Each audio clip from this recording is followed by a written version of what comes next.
Africa Regional Coordinator of 1 Billion Rising Campaign, Colani Hlatjwako, says they are very disappointed about gender-based violence in the country. He invited the public to be part of the dialogue, which will be held in Manzini, where gender-based issues will be discussed, with a report. Hlatjwako said it is disturbing that every day there are reports of women being killed by their lovers in the country. This year's theme is Solidarity Against Women and Girls. So as part of the 1 Billion Rising, briefly, 1 Billion Rising, it's a global campaign that is aimed at ending violence to women and girls.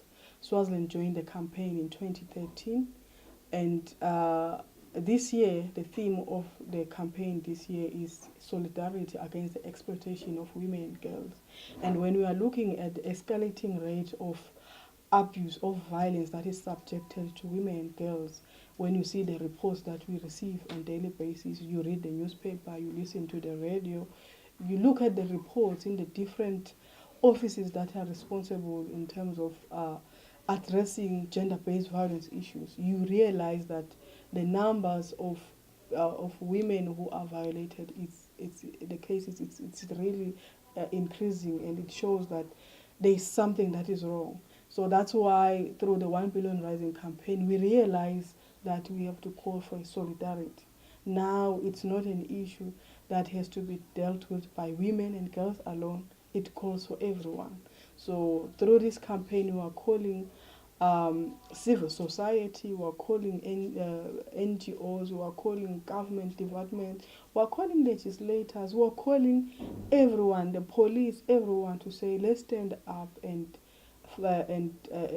fight against violence that is subjected to women and girls.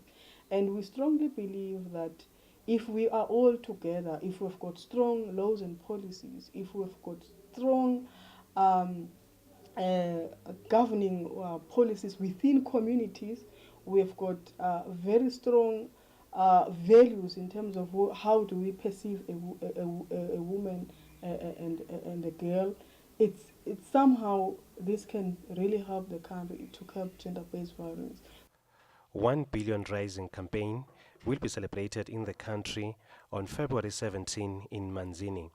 Mbongwa Nxumalo with Mbongwa Dube in Manzini.